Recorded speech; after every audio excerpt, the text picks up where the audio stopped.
అవని పల్లవి గదిలోకి పాలు తీసుకుని వెళ్ళేసరికి పల్లవి అవని వినాలని కావాలనే ఫోన్లో మాట్లాడుతూ ఉంటుంది.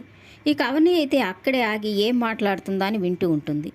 ఇక పల్లవి అయితే నాకు అర్జెంటుగా అబార్షన్ ట్యాబ్లెట్ పంపించు అని ఫోన్లో మాట్లాడుతూ ఉండడం విని అవని అయితే షాక్ అయిపోతూ ఉంటుంది. నీకు అబార్షన్ జరగకుండా ఎలా చూసుకోవాలో నాకు బాగా తెలుసు అని తన గదిలోంచి బయటకు వచ్చేస్తుంది. ఇక పల్లవి అయితే నా చేతులకి మట్టంటకుండా నీ చేతులతో నువ్వే ఈ పని చేసేలాగా ప్లాన్ వేశాను, చూస్తూ ఉండవని, అందరి ముందు నేను చెడ్డదాన్ని చేస్తాను, నిన్ను ఇంట్లో నుంచి గెంటేస్తారు అని అనుకుంటూ ఉంటుంది. ఇక ఇదంతా ఏం తెలియనవని కొరియర్ బాయ్ తీసుకొచ్చిన మెడిసిన్ని తీసుకుంటూ ఈ మెడిసిన్ పల్లవి వేసుకుంటే తనకి అబార్షన్ అవుతుందని అనుకొని మెడికల్ షాప్కి వెళ్ళి ఆ ట్యాబ్లెట్స్ని మార్చి తీసుకొస్తూ ఉంటుంది. ఇక అవి తీసుకొచ్చి పల్లవికిచ్చి కొరియర్ బాయ్ ఈ మెడిసిన్ ఇచ్చారని చెప్తూ ఉంటుంది. ఇక అవి తీసుకున్న పల్లవి, నీ చేతులతో నువ్వే అబార్షన్ ట్యాబ్లెట్స్ ఇచ్చేలాగా చేసుకున్నాను, నువ్విచ్చిన ట్యాబ్లెట్స్నే నేను మింగినట్టుగా అందరూ అనుకోవాలి అని మనసులో అనుకుంటూ ఉంటుంది. ఇక పల్లవి అలా అనుకుంటూ ఉంటే ఇక అవని అయితే నీకు అబార్షన్ జరగకుండా నేను ఆపగలిగాను అని మనసులో సంతోషపడుతూ ఉంటుంది. ఇక ఆ ట్యాబ్లెట్స్ వేసుకున్న కాసేపటికి పల్లవి అయితే కడుపు నొప్పితో విలవలలాడిపోతూ గట్టిగా అరుస్తూ ఉంటుంది. ఇక ఇంట్లో వాళ్ళందరూ పల్లవి అలా బాధపడుతుంటే చూసి కంగారు పడి తనని హాస్పిటల్కి తీసుకెళ్తూ ఉంటారు.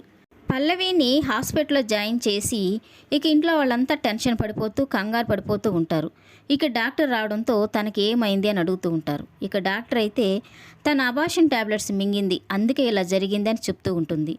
ఇక అవని అయితే ఒక్కసారిగా షాక్ అయిపోతూ, పల్లవి మింగింది మామూలు ట్యాబ్లెటే కదా, డాక్టర్ ఏంటి అబార్షన్ ట్యాబ్లెట్ అంటున్నారు అని టెన్షన్ పడిపోతూ ఉంటుంది. ఇక పార్వతి, రాజేంద్ర ప్రసాద్, అక్షయ్, కమల్ అయితే ఇంకా టెన్షన్ పడిపోతూ పల్లవికి ఏమైపోతుందని భయపడిపోతూ ఉంటారు.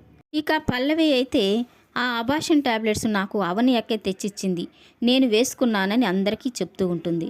ఇంట్లో వాళ్ళంతా ఒక్కసారిగా షాక్ అయిపోయి అవని వంక చూస్తూ ఉంటారు. ఇక అవని అయితే అసలు అది కాదు మామయ్య, జరిగింది ఏంటంటే అని చెప్పబోతూ ఉంటే ఇక బామ్మ అయితే చాలా కోపంగా, ఇక చాలా ఆపు, నువ్వింత దారుణానికి ఒడిగడతావని నేను అస్సలు అనుకోలేదని తనని తిడుతూ ఉంటుంది. ఇక అవని ఏం చెప్పబోతున్నా తను వినిపించుకోదు. ఇక పల్లవి అయితే నేను అనుకున్న ప్లాను సక్సెస్ అయింది, అంతా ఈ అవని చేసినట్టుగా అందరూ అనుకుంటున్నారు అని సంతోషపడిపోతూ ఉంటుంది. ఇక కమల్ అయితే షాక్ కొట్టినట్టుగా అవని వంక చూస్తూ ఉంటాడు. ఇక అవని అయితే ఎందుకు ఇలా జరిగింది అని అనుకుంటూ బాధపడుతూ ఉంటుంది. ఈ వీడియో నచ్చినట్లయితే లైక్ చేయండి, సబ్స్క్రైబ్ చేయండి. Thank you for watching.